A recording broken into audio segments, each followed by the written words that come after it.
known as Olmec civilization.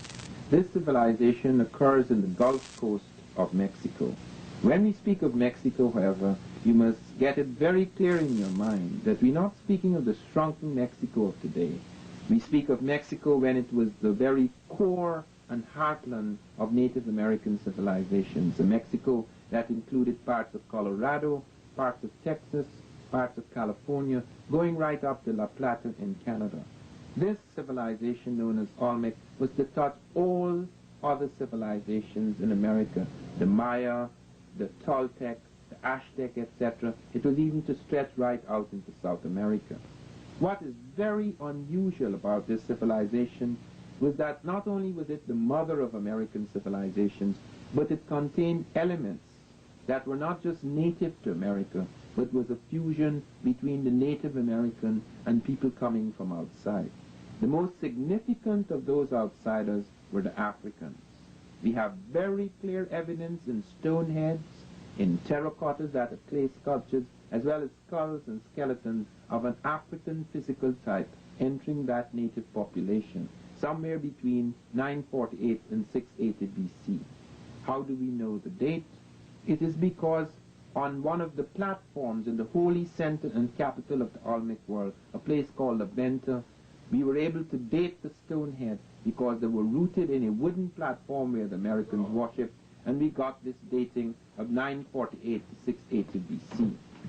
Now, several people have wondered what kind of Africans these were. Who were these outsiders? These were largely Egypto-Nubian types. At least that type was in command. Because what we do find in the evidence is that not merely the presence of this physical type, which is African, but the presence of cultural elements, which we will talk about in this program, which are clearly of Egypto-Nubian origin. The question arises, why do we include Egypt among classical African civilizations? There is now absolutely no doubt that the ancient Egyptian civilization was overwhelmingly African. They have found the kingdom of Ta-Seti in the Nile Valley, where all the major elements, political and religious elements, spring out of the south of Egypt, spring out of the Nubian world at Cusco in Nubia, where we have about a dozen black kings reigning before the first Egyptian dynasty. Even the hieroglyphs, the writing system of the Egyptians, we find they have their roots in the Sudan, so that as the Africans move up from Nubia, they go into Egypt, so that we find the Africans not only in the evening of Egyptian civilization, but in its very dawn. And we find them also in the noon dynasties. This is very important because it's important to understand that the Egyptian thing, the Egyptian miracle, was not only to touch Europe, not only to touch Asia, but was to stretch out to America as well.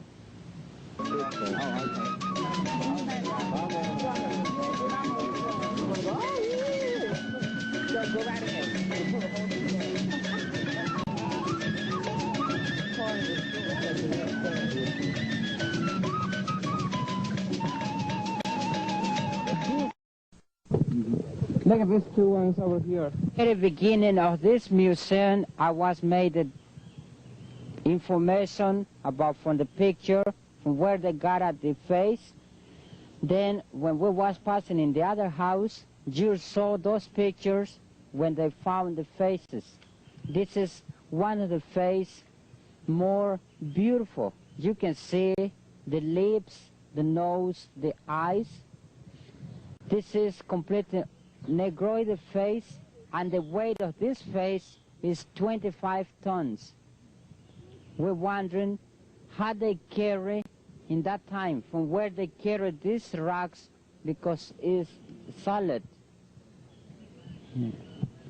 This head they bring from 134 kilometers far from here. Yes. So it hasn't been moved since, right? No. Was that stone quarried where they found it? Or how far did they have to bring the quarry stone? They say from 100 kilometers far. They call basalt.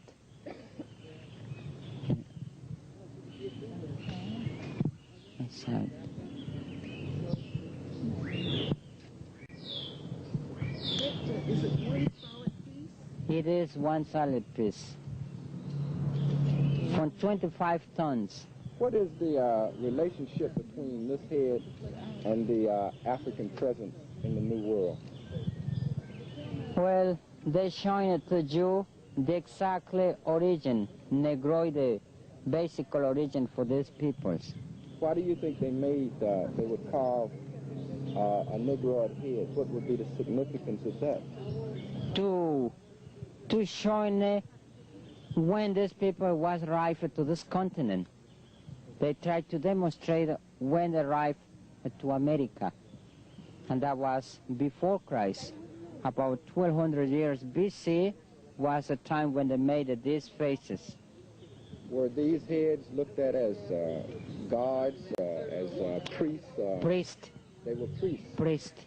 So then the African present here was one of priesthood or what?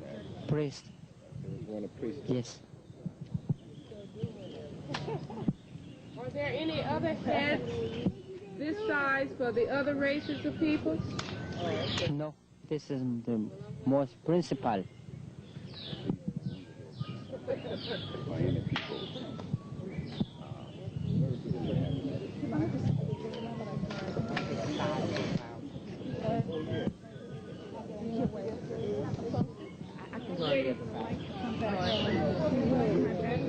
Dr. Van Surtima, can you make a comment on this? I was asking him the significance of this in terms of the importance in the society of these heads, and he was saying that these were represented priest class. Yes, this is the priest king class, because it would appear that these people were among the ruling elite of the Olmec.